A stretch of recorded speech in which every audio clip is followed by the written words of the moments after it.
Guys. Good afternoon. Happy New Year. Yay! Welcome to Davao Crocodile Park and Zoo, working with nature for a better future. By the way, my name is Kenji po. May kita po tayong preserved na buto at balat ng isang crocodile. Okay? You can touch it. You can hold it para maramdaman nyo yung balat niya. Ayan.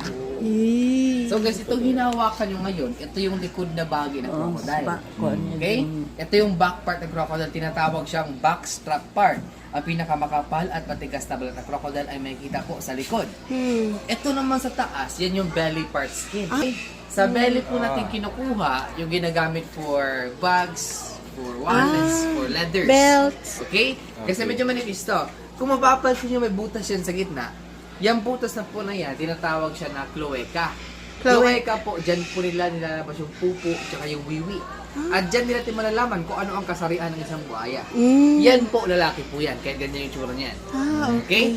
To identify po the gender of a crocodile, kailangan mo gawin yung tinatawag na sexing. Sexing. Okay? Sexing ang tawag sa method. Para gawin yung sexing, ma'am, sir, kailangan nyo po mag-insert ng daliri sa loob ng cloaca. Basically, kakapain mo yun na sa loob. Pag may nahawakan ka na something matigas, yun po ay lalaki. Kung soft lang, yun po ay babae. Pero ginagawa po namin yun sa mga 1, 2, and 3 years old na crocodile lamang. Yung maliliit masyado, medyo mahirap kasi basta ganito ng kalaki. Mahirap yan masyado, guys. Maliit na crocodile lang tayo. Okay? So, guys, hindi ito si Lolong, ha? Okay. Si Lolong po andun sa Manila, 21 feet. 13 feet lang siya. 13, So, 13. ni Lolong. Oh my gosh, kalaki pala. So, ma'am, bago pa lang sa akin, this is our capybara. Capybara. Kinakain yan, di ba? In some places po, kasi meat din naman sila. Okay? So, ito po si capybara, the largest living rodent or pinakamalaking uri ng rodent. daga. Okay? Species. Daga pa rin doon sila. Kung napapansin niyo po, kinakain nila ay prutas at gulay lang. So, herbivore po sila. Sila po ang pinakilalang hayop ngayon sa mundo dahil po sa mga bata. Mahilig yung mga bata sa kanila kasi po cute sila masyado. Galing sila ng Cebu Safari, binigay sa amin. Pero originally, mostly Brazil, Europe sila nakikita. Okay? Bakit sinaparit siya? Ayun kasi, ma'am, ganito kasi yan. We have 5 capybaras in the past. Ngayon 9 na kasi po nanganak sila, which is yung baby nila. Last 2 months ago nanganak sila. Okay. Para Yung isa maprotekta. kasi na nakaiba, hindi naman yan forever dyan. Mamayang gabi pinapakawalan niya kasi po kung nakita namin kahapon, inaaway niya yung ibang kapibara. Okay. So pag may nakita Territorial. kaming isang kapibara na nangaaway, nilalagay namin dyan. Na-isolate namin. So after 24 hours, ibabalik naman siya para matuto siya na hindi siya manakit ng iba. Okay. So, Ano po ma'am, malalaman mo yan sa sa genetics talaga na. Ano naman, ito po. Ito, iguana. Did you see it? Iguana. Ay. Isa dito. Isa doon. So guys, iguanas po, kung sa tao po yan sila, parang foreigner yan. Kasi wala kayong iguana sa Philippines eh. We only have bayawak. Monitor lizards. Tinatawag sa amin dito na ibid. Ibig. Sa iguana, hindi siya kumakain ng karne, unlike bayawak. Okay? Prutas sa gulay lang sila. Okay. Unlike sa baboy. Ayan po yung male. Mas lighter yung kulay ng male kasi po, the lighter the male, the more pogi siya tignan po. Okay. Okay? Para attractiveness. Eh guys, hindi po yan sila nagpapalit ng kulay, ha? Yung nagpapalit po ng kulay, chameleon po. Camellia. Okay? Okay. Iguana po, yan lang yung kulay. I would like you to meet Lakas. Kilala ka. Lakas is a white-bellied eagle, the second largest eagle in the Philippines. The largest eagle in the Philippines are the Philippine eagle. Pero wala kami ganun dito. Nandito sila Siyempre. sa Malagos. Okay? Malagos. Even though that second largest lang sila, their wingspan can still reach up to 2 meters wide or 7 feet wide. Okay. And later on the show, kasali po si Lakas. So, may Yay! si Mama show in action. Like, malapitan talaga. Yay! But the reason why they call them monkey-eating eagles, kasi yung talons nila, pag nahawakan na yung unggoy sa ulo po, nababasag nila yun. They can crush the skull of a monkey by using their talons. That's why, kumakain talaga sila ng monkey. That's why tinawag silang monkey-eating eagles. Okay, and again, Davao Crocodile Park and Zoo is not only a zoo. we are a private rescue center. Ay! So, halos lahat ng mga hayop dito ay rescued lang po. At kagaya nito, ano ba rescue? Kangaroo? Do you see it? Oh, ano daw? What is it? Yan po, si white striped Do you wallaby. see? A wallaby. Wallaby, Do you part see? sila ng marsupial family. Marsupial, Look. yung mga hayop na may bulsa Do you see? yung Do you tiyan see nila. it? Look. Kagaya ng kangaroos. They came from Yeah, what is that? Australia. Ah, okay. Na-rescue namin sila sa Mati City, Davao Oriental. Napunta sila sa Mati, sa kanilang pong smuggled po sila. Oh. Kinuha sa labas, pinadala sa Pilipinas na walang permit, na-rescue pa namin.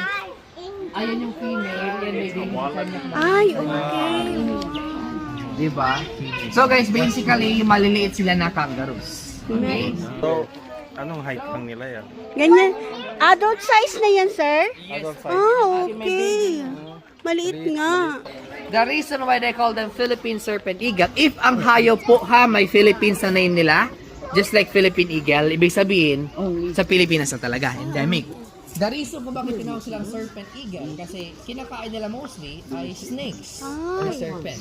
Snake eater sila. Snake. They can identify kung alin yung snake na may venom or walang venom sa paningin lang.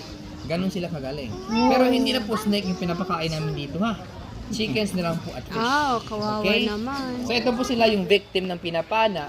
We try to set them free. Ah, Pero bumabalik sila dito kasi po domesticated na sir. Dito natin makikita o malalaman kung ano ang kaibahan ng turtle sa tortoise. ah sige, anong difference? Si turtle po, sila yung nakikita sa tubig. Si tortoise naman, ayun po, nasa lupa. I don't know if makikita niya. Ito sa dulo. May malaking shell. Okay? Turtle sa tubig, tortoise sa lupa. Kasi pag si tortoise nilagay mo yun sa tubig, mamamatay yan or malulunod yan. Hindi yan marunong mangoy. Si Harvey po namin, Harvey. 55 years old na po siya. Oh, tanda. Pagiging tortoise niya. Pero, bata pa din yan. They can live up to 100 to 150 years old. Okay? Again, tortoise sa lupa, turtle sa tubig. Ayan guys, preserve bone ng isang dugong or sikaw. Tinawag siyang sikaw sa English kasi yung kinakain niya ay seagrass. So basically, parang siyang kalabaw sa dagat, no? Si dugong po, kadalasan nakikita yan sa Samal Island. Alam niyo yung Samal Island? Ah, okay. Sa Samal Island po, katabing island po ng Davao City yun. Sa Samal Island, sa likod ng Samal Island, tinatawag siyang Talikod Island. Yung Talikod Island kasi, hindi siya crowded, maraming seagulls doon. Doon sila pupunta. Ay, Kung bakit siya namatay, nalunod po siya sa dagat. Kasi mamal sila. Mamas po sila. Mamas, they need air to live. This dog right here was accidentally caught in a fisherman's net. Ah. If you ever plan to go to Samal po, especially sa resort na Islareta doon, you can actually, encounter a dugong doon. Okay. Okay? We have one of our rescued po, the Northern Kasuari. Ito siya. Na-rescue din sila sabay ng wallaby sa Mati City. Ay, parang papo. Northern Kasuari, or also known as the most dangerous bird in the entire world. Dangerous? Pinakadelikadong ibon sa buong mundo po sila. They can kill an animal or even us humans just using their ticks. Sipa nila. Yung paa nila, tinatawag silang modern day dinosaur. Dahil po sa itsura ng paa nila parang dinosaur. 3-inch talon tatlo, they can run up to 40 to 60 kilometers per hour. By the way, 60 kilometers per hour po, yan po yung speed limit ng highway. Okay? Ganun sila. Kabilis, nakakatakot The nga. way they kill their enemy, hindi nila tinutuka, hindi nila kinakagat, they will run 60 kilometers per hour kasi sipain ka nila. So try to imagine if nasipa ka ng 60 kilometers per hour, para kang nasagasaan ng motorsiklo. Ganon sila kadelikado. Okay? In the past, I think World War I or World War II, in New Guinea, marami pong sundalo namatay, hindi dahil sa baril, hindi dahil sa bomba, dahil po sa kasuwari. Nagtago sila sa kagubatan ng New Guinea, hindi nila alam yung kasuwari, sinisipa-sipa sila. So, marami balik yung ribs, merong parang sinaksak ng kuko. That's why, tinawag silang the most dangerous bird in the entire world.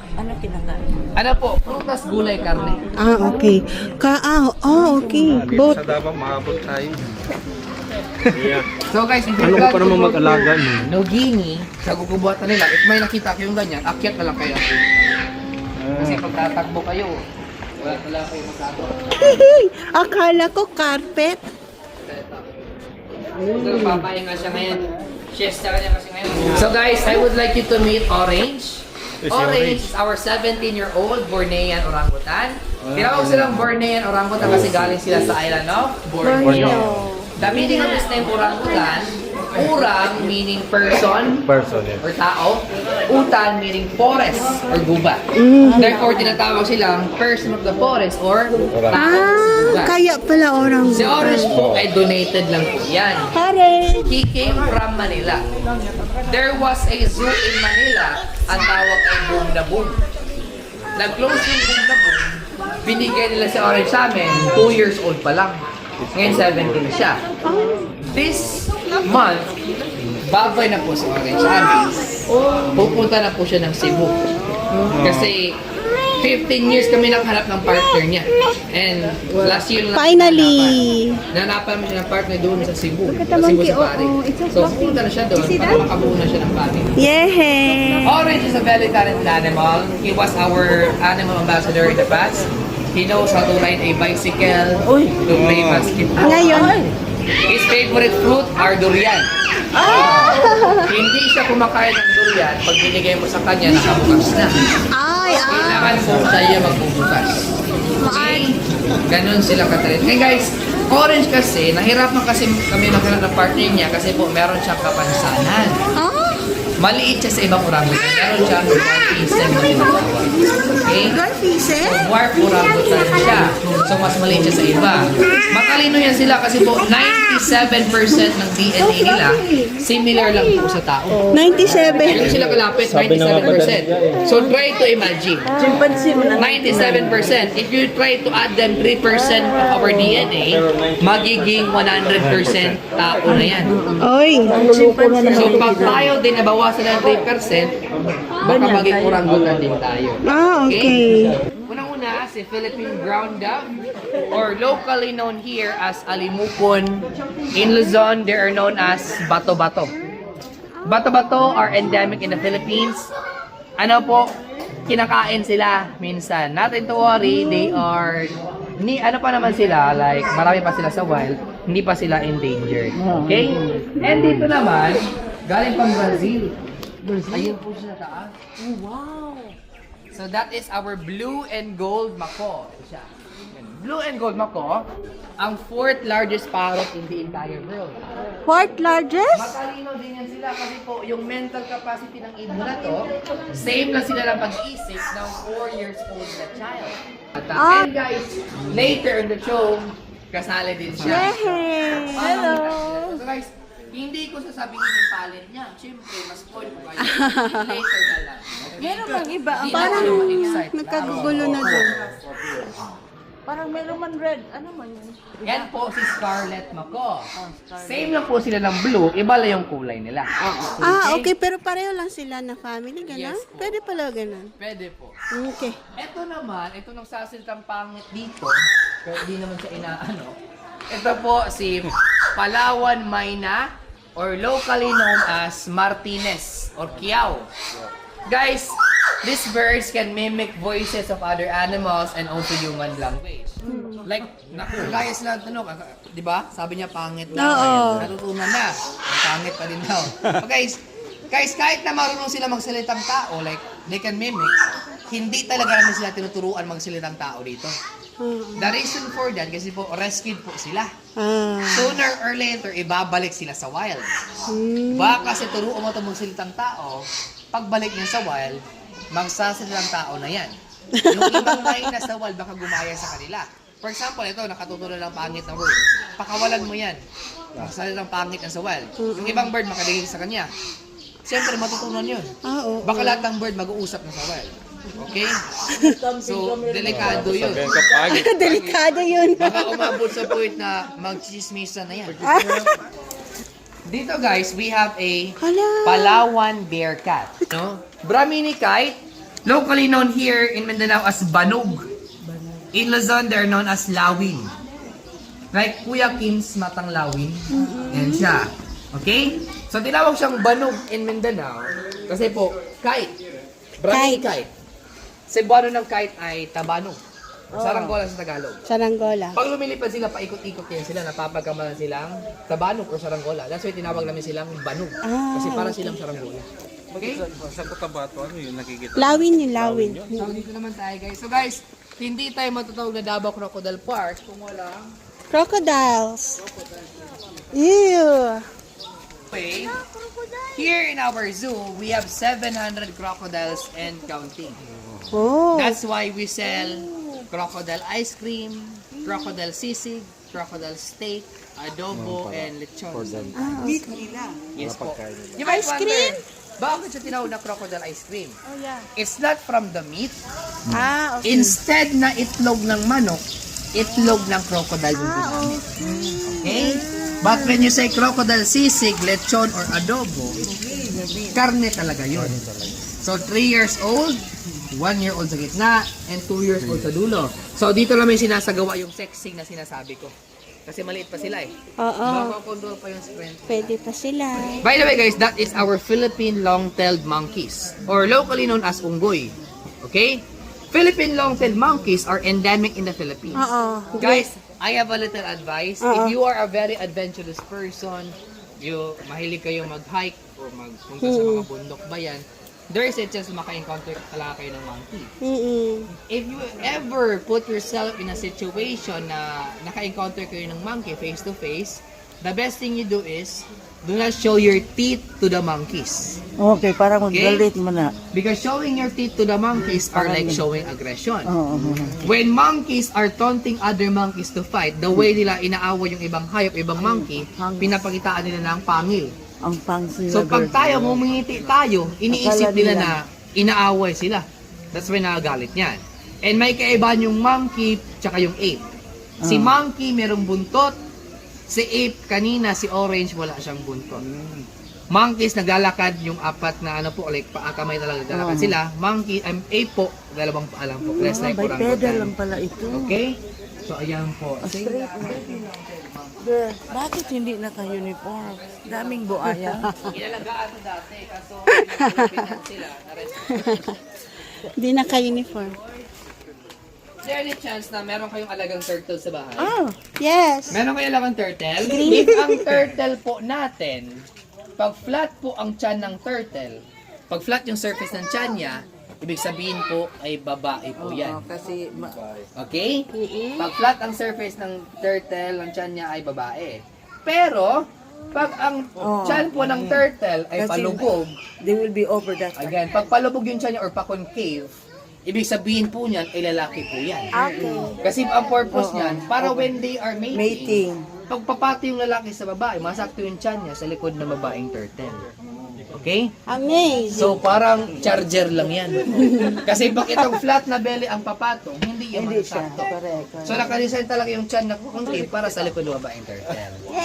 Okay? So, again, pag flat ang belly ng turtle ay babae or female. Pag pa-concave naman ay male. Madali lang pala. Okay, ganun lang po yan. So, We're ito not po, selling any of Philippine this. box. Kita niyan, may parang binaray na po yung shell niya.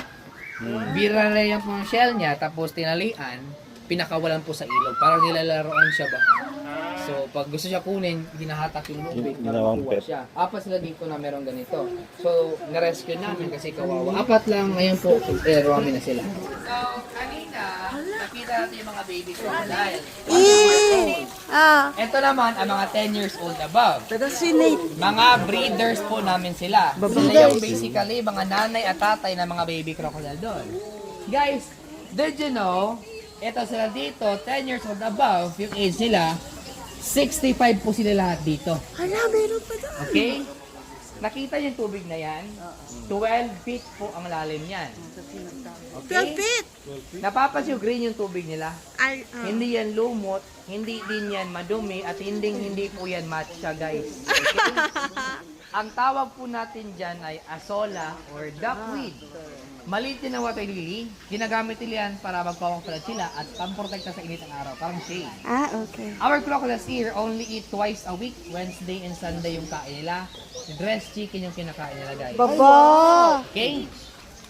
Ano po, depende na po yan ma'am. Kasi po, isang drum dito, hagis na lang namin, agawan na lang sila dyan. Member niya sila sa ano. Kasi ito sila, as much as we want to train these animals, Ano kayo? ayaw namin baguhin yung natural behavior nila na pagiging agresibo nila. Dapat aggressive pa din sila. Yes. Okay? So ito yung mga adults, mga breeders. When crocodiles are mating sa ilalim ng tubig.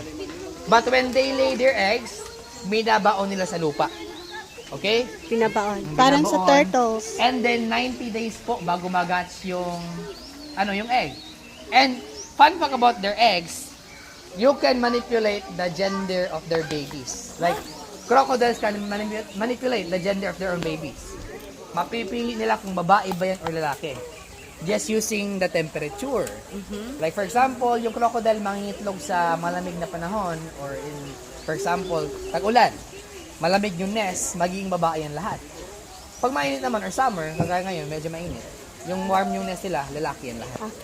Okay, so ito yung incubation area. So dito naman tayo sa mga teenager na crocodile. Mga 5 to 7 years old.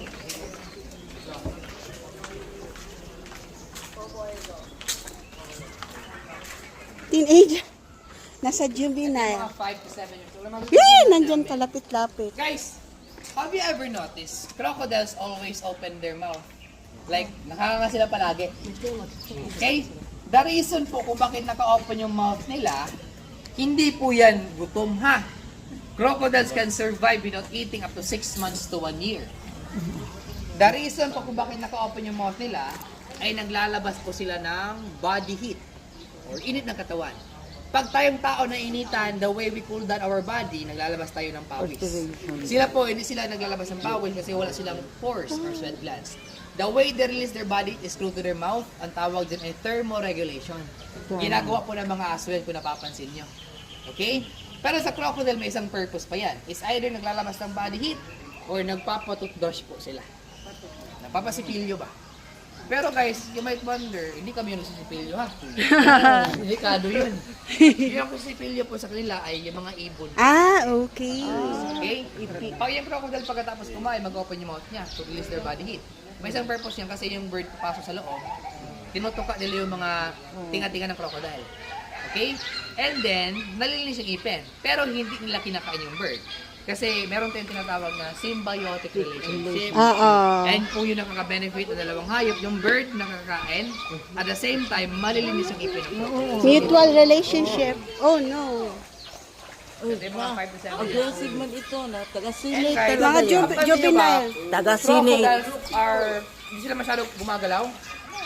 Basically guys, crocodiles are lazy. Tamad sila masyado. Konting galaw lang nila, napapagod agad din sila. That's why hindi sila masyado gumagalaw. Pero pag once may pagkain dyan, doon lang sila umaaktive. Ah, okay. Cool. So doon naman tayo sa kinukunan ng pang crocodile lechon. May kilala ko ganyan. Kumakain. Taga-sinate. Oh. Ang kumakain. 30 minutes na tayo. Oh. Sasakyan yung iPhone ko, no? Yes lang ga. Hindi ko alam. Kasi kinamit mo man. Ah, nandoon. Meron pa? Live show. Mamaya, alas 5. Alas 4. Ah. But if you want to try our bestseller, which is the crocodile sisig, yun yung binabalik-balikan talaga. Dito sir, dito. Nandiyan lang po sa labas. We try to eat the skin kasi curious din kami kung anong lasa. Parang kumain kami ng bug, sobrang tigas guys. Ah. Parang kumain ka ng Hermes nun. Hindi po nakakain yung balat Hindi nun. machicharon. Okay? Po, may, pag nakikita tayo puti na Oo. Baka ito albay. yung albino agad. Mm-mm. Guys, ang albino po, it must be pure white. Red ang eyes ng albino. Ang tawag sa kanya ay leucism or leucistic. Meaning, kulang siya ng melanin sa katawan niya. Ay, wow. Kung sa tao pa, anak araw. Okay? Or ano, ang tawag doon? Sa amin pa, tinatawag naming ugis. Uging. Okay. Yan po siya, kulang na siya ng melanin. Pero normal pa din yan. Okay? So, maganda tignan. But in the wild, masama sa kanila yan. Ah, Kasi po, instead magiging... na magtago sila para maghanap ng pagkain, nakikita sila agad. So, mahirapan sila maghanap ng pagkain. So guys, we have here our kakatus. One of our rescue. They came from... Yes po, they can mimic. Wow. Our kakatus guys, galing sila ng Indonesia. Nakita namin sila sa Mati City din. Ito yung mga ibon na pinasok sa shoebox para po mapusin sa Pilipinas. Na-rescue namin. Nakakita na kayo ng movie na Rio? Yung mga birds sa Brazil. Yung kalaban doon, ito yun. Si Nigel. Okay, yan yung kalaban yung kontrabida doon. Pag yung red, pag red ang eyes ng kakato, ibig sabihin ay babae. Ah, Pag okay. black naman ay lalaki. Lalaki. Okay, meron pa dito. Pag nakataas yung crest nila, yung nasa yung kulay dilaw, ibig sabihin excited yan sila. Or masaya yan sila. Galit. Pero pag bababa naman, parang wala sila sa mood. Parang Ay, Ang okay. zebras, pag makita silang mas maliit sa kanila, inaaway nila. Ah. So yan, ibig sabihin, it is unique. Walang kapareho. Iba-iba talaga. Okay? And guys, you might wonder bakit may electric fence dito. Ay, Zebras are very dangerous animal. Agresibo sila. Okay? Pag may nakita silang kalaban, hinahabol at sinisipa nila. Yung sipa nila kaya mag-knock out ng lion or tiger. How much more kung tao yung sipain nila. Kaya ganun po sila kadelikado. Okay? Pero hindi naman ito nakamamatay, pampagulat lang. Para hindi na sila tumakas talaga. Okay? okay. Lalaki, peacock, pag babae. No, ngayon ko lang yun alam ha. Ang tagal ko na sa biology. Guys, peacock are much beautiful po sa babae, sa pihen. Peacock po kasi marami ng kulay, may feathers sila mataas. Yung pihen po, kulay brown lang siya na, parang plain lang siya naman. Ang lalaki ang maganda. Ang lalaki kasi ginagamit niya yung ano yan, Color. parang hatra. Dito po meron mong black palm cockatoo. Wow, Pam! Black palm cockatoo are the largest cockatoo in the entire world. Ah, okay. Sa lahat na rescue namin, ito yung pinaka-rare. Hindi yung rare dahil endangered. Hindi naman sila endangered. Ano naman sila? Sa Vulnerable color? Sila. Rare sila masyado kasi malaki sila masyado. Okay? Alam nyo ba, ito po si Black Palm Cockatoo. Kung isa-search nyo yan sa phone nyo, sila yung isa sa pinakamahal na ibon sa buong mundo. Nagko-cost po sila ng 2 to 3 million yung isa. Bakit mahal? Ito sila, Matalino, dalawa, mating. May dalawa din dun sa kabila, mating din. So, let's hope na makaparami tayo dito. Guys, we are not thankful na meron kami na-rescue na hayop. Kung pwede lang, wala lang kami na-rescue talaga. Kasi supposedly, yung mga na-rescue namin, dapat nasa wild yan sila eh. So, we don't have a choice. We need to keep them talaga. Kasi baka pakawala mo to sa Pilipinas, mamatay lang mo dito. So, alagaan na lang namin. Oo. So, punta tayo sa tiger. Tiger!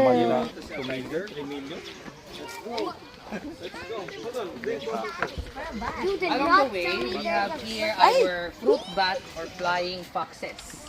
Flying fox. Sa amin guys, here in Davao City, paniki, general na yan.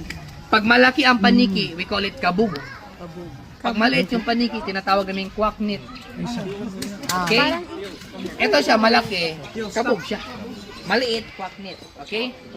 Guys, ang tawag sa mga hayop po na kumakain ng herbs or grasses are herbivore.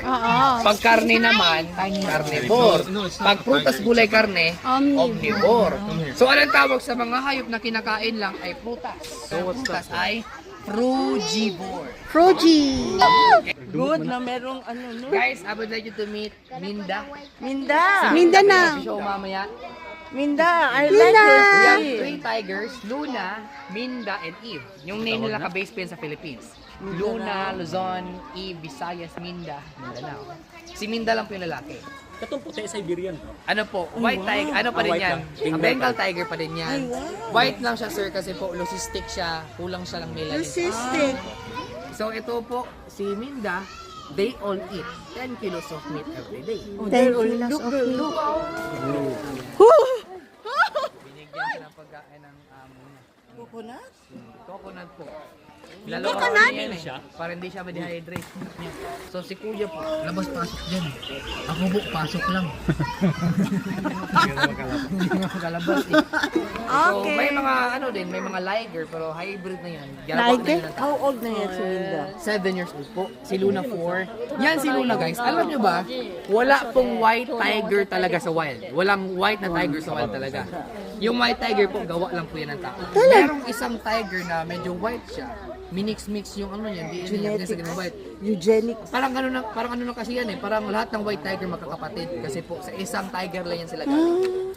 Okay. So, dito naman tayo, our last animal. May lion. Yeah? Pag natapos na to, dito po si Lian. Kasi po, si Lian ay donated lang. Binigay lang po sa amin.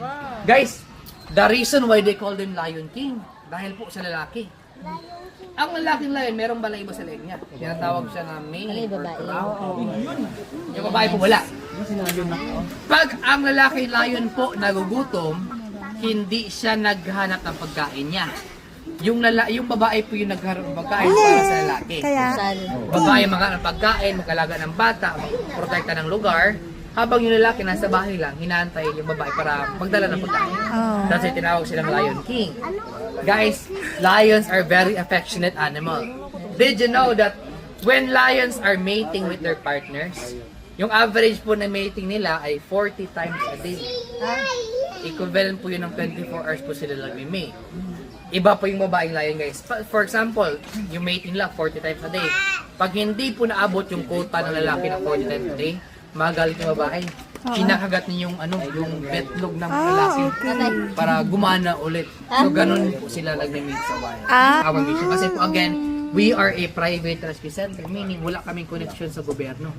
Lahat po na pinapakain sa kanila, galing po sa mga entrance na binabayaran. So kung wala kayo, walang 10 kilos of meat a day po sila. 10 kilos. Okay, so thank you so much for visiting us here in Davao Crocodile.